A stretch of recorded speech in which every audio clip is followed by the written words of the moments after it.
Assalamualaikum warahmatullahi wabarakatuh, sahabat beriman. Bayangin lo lagi main game RPG open world, tapi karakter lo level 1.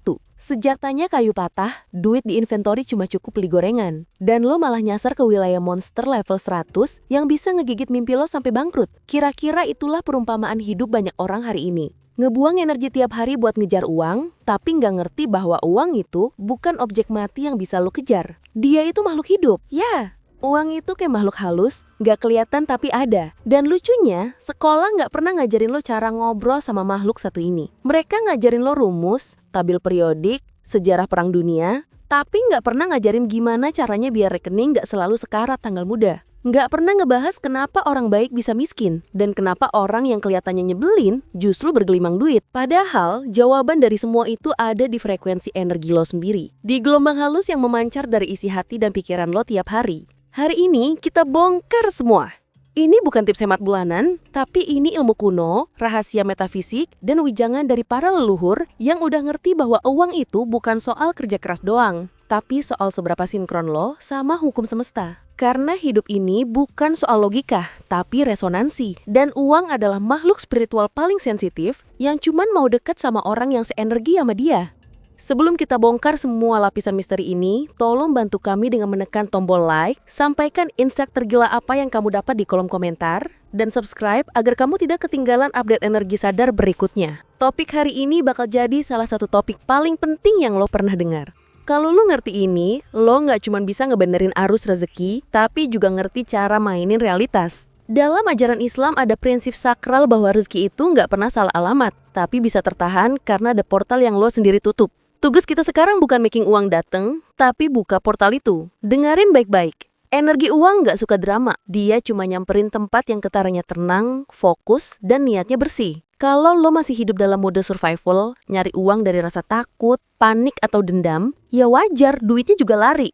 Karena energi uang bukan budak lo. Dia partner spiritual yang sensitif, dan dia nggak bakal nongol kalau lo masih nyebar sinyal kelaparan batin. Leluhur bilang, jangan kejar emas. Kejarlah deal yang tantas diikuti emas. Gue mau ajak lo muter mesin waktu ke zaman para filsuf klasik sekaligus leluhur spiritual Nusantara. Dulu Socrates sama Plato pernah bilang kalau kekayaan sejati itu bukan soal punya banyak barang, tapi punya jiwa yang utuh serta selaras dengan alam dan nilai kebajikan. Kalau lo energi shifty sama duit, lo jadi korban kondisi luar. Tapi kalau lo selaras dari dalam, lo jadi magnet alami.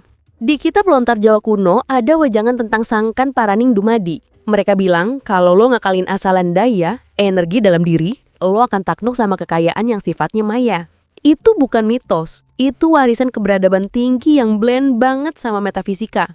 Kalau kita geser ke sains modern, ada riset dari neuroscience. Otak kita punya sistem reward dopamin. Tapi kalau sistem ini kebakaran habit takut miskin, lo jadi impulsif, lo belanja karena hype, lo ikut FOMO, energi lo kacau, energi uang ikut ngefilter.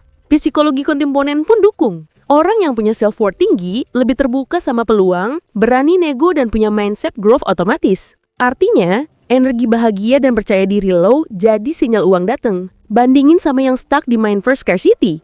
Mereka khawatir, overthinking, dan energi nggak damai. Mereka punya blood channel, jadi semua cabang ilmu ini ngujung ke satu titik.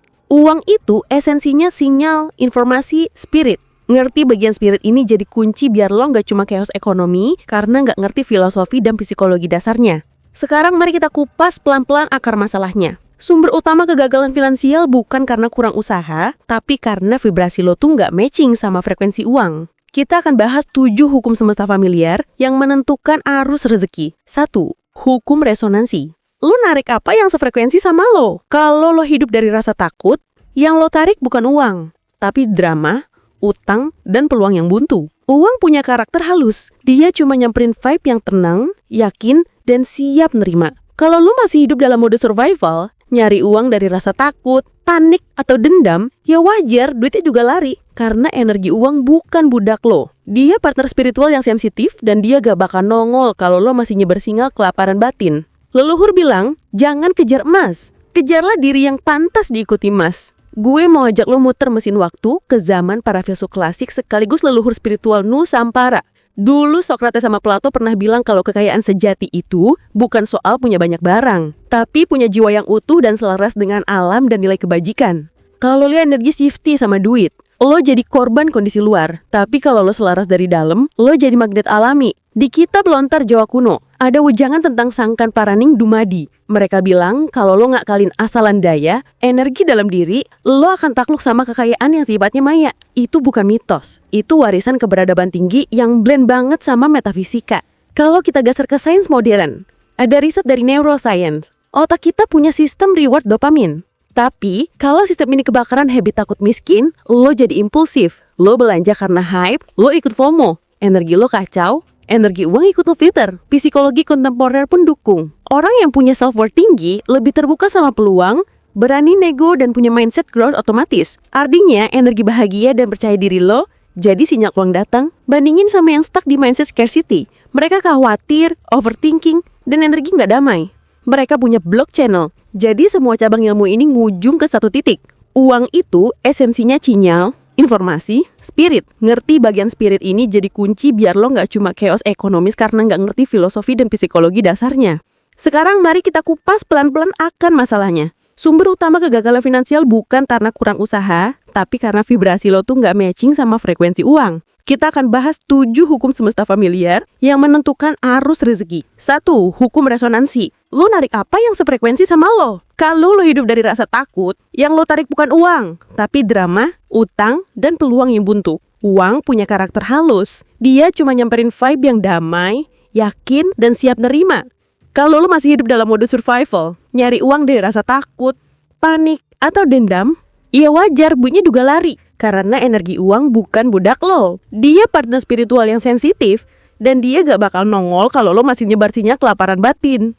Leluhur bilang, jangan kejar emas, kejarlah diri yang pantas diikuti emas. Semua hukum ini bekerja barengan.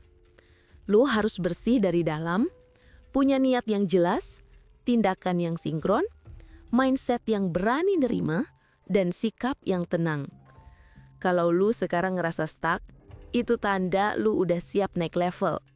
Tapi, lu harus rela ninggalin mindset lama. Lu nggak bisa bikin realitas baru dengan energi lama. Sekarang kita masuk ke lapisan hukum tersembunyi yang sering banget nggak disadari.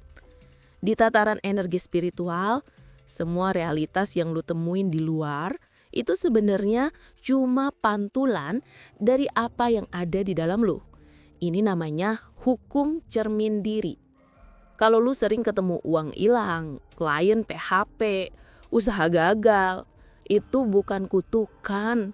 Itu lu yang belum beres dalam mencintai dan menghargai diri sendiri. Dalam tradisi sufi, ada konsep man arafa nafsahu faqad arafa rabbahu. Siapa yang mengenal dirinya, dia akan mengenal Tuhannya. Nah, ketika lu kenal siapa lu sebenarnya, lu sadar bahwa lu bukan cuma peminta rezeki, tapi lu adalah saluran rezeki. Lalu ada hukum transendensi waktu. Semesta nggak kerja berdasarkan waktu manusia. Kalau lu terus-menerus nunggu, kapan ya rezeki gua datang? Lu sebenarnya ngasih sinyal bahwa lu belum punya. Dan itu bikin semesta ngunci keadaan lu di mode penantian. Hukum ini ngajarin bahwa lu harus mulai hidup kayak lu udah punya. Rasain dulu keberlimpahannya, baru lu nyatu sama realitas itu. Ini yang dalam ajaran Islam disebut husnudzan billah. Innallaha indahu ilmus sa'ah, wa yunazzilul ghaitha wa ya'lamu ma fil arham, wa ma tadri nafsun madza taksibu ghadan, wa ma tadri nafsun bi ayyi ardin tamut. Innallaha alimun khabir.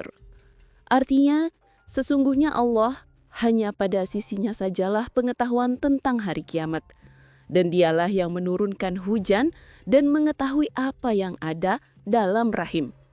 Dan tiada seorang pun yang dapat mengetahui dengan pasti apa yang akan diusahakannya besok. Dan tiada seorang pun yang dapat mengetahui di bumi mana dia akan mati. Sesungguhnya Allah Maha Mengetahui lagi Maha Mengenal. Ayat ini mengingatkan kita bahwa kita tidak tahu apa yang kita usahakan besok. Melepaskan kendali berlebihan dan pasrah pada ilmu Allah adalah bentuk trust tertinggi yang justru membuka portal rezeki tak terduga. Kita hanya perlu yakin pada janjinya. Sekarang kita masuk ke bagian paling ditunggu-tunggu. Disinilah kita nggak cuman mikir, tapi mulai main aksi yang sinkron sama vibrasi. Kita mulai dengan riset bawah sadar. Duduk tenang tiap pagi, tutup mata dan ucapin dalam hati. Gue layak untuk menerima rezeki tanpa drama. Gue nggak perlu jadi orang lain untuk pantas dicintai dan diberkati. Ini cara lu nge-install ulang software pikiran. Kedua, bikin altar energi uang. Bukan tempat nyembah duit, tapi tempat lu bikin afirmasi lu konkret. Taruh benda yang melambangkan keberlimpahan. Setiap pagi dan malam, berdiri di depan altar itu dan ucapkan terima kasih, bukan minta. Disinilah lo belajar mode menerima, bukan mode ngejar. Ketiga, lu harus ngerti teknik energi gerak frekuensi. Setiap kali lu stuck, panik, atau pengen cepet kaya, jangan duduk mikir doang. Bergerak, joget, jalan kaki sambil zikir, lompat-lompat. Stagnasi tubuh sama dengan stagnasi energi. Keempat, lu harus mulai berbagi dengan cara absurd. Kalau lu ngasih cuman di saat longgar, itu bukan berbagi, itu nyisain. Mulai tantang diri lu, kasih ke orang pas lu sendiri lagi mepet. Itu tandanya lu udah naik kelas dalam keimanan dan Allah bilang, barang siapa yang memberi dengan hati lapang, akan aku tambah berlipat ganda. Kelima, bangun ritual keheningan malam jam 1 atau 3 pagi. Bangun bukan buat ngurusin kerjaan, tapi buat nyambung frekuensi ke atas. Ambil wudhu, sholat tahajud 2 rakaat, abis itu diam, dengerin hati lu. Uang bukan selalu hasil kerja, bro. Kadang dia hasil bisikan halus di keheningan yang benar-benar lu dengerin. Keenam, bersihkan energi komunikasi lu. Uang itu suka sama orang yang jujur, yang kata-katanya sinkron sama niatnya. Jangan terlalu banyak alasan, jangan bohongin diri sendiri, jangan terlalu banyak mengeluh. Kalau lu ditanya soal kondisi hidup, jawab dengan jujur tapi positif. Lagi proses naik level nih, itu vibrasinya beda dari lagi susah bro. Kata-kata adalah doa. Ketujuh, lu harus masuk ke mode acceptance and flow. Artinya lu berhenti ngatur gimana uang harus datang. Lu jalani skenario lu, tapi pasrahkan jalannya ke Allah. Pas lu lepas keinginan obsesif, lu kasih ruang buat Allah mainin keajaibannya. Itu kunci yang banyak dilewatkan. Ingatlah kisah absurd si petani pohon duit. Dia gagal karena terlalu cepat nyerah, terlalu panik, pengen hasil instan dari proses yang secret. Di lain sisi, ada tukang becak di Jogja yang sukses bukan karena strategi, tapi karena energi cinta dan doa tulus kepada pelanggannya. Di dunia yang dibangun dari vibrasi, satu kesadaran bisa ubah seluruh arah hidup lu. Sahabat beriman, lu udah punya sinyal itu. Pertanyaannya, lu mau buka channelnya atau tetap stuck di frekuensi lama? Kami akan terus membongkar rahasia-rahasia semesta ini di video berikutnya. Jadi jangan sampai ketinggalan. Gue gak akan bilang selamat tinggal karena itu bukan akhir. Ini awal. Awal dari cara lu ngeliat uang, hidup, dan diri lu sendiri dengan mata yang lebih jernih, batin yang lebih peka, dan niat yang lebih tulus. Pertanyaan buat lo, biar lo ngerespon di kolom komentar. Kalau lo bisa ngobrol langsung sama energi uang, lo mau ngomong apa hari ini? Wassalamualaikum warahmatullahi wabarakatuh.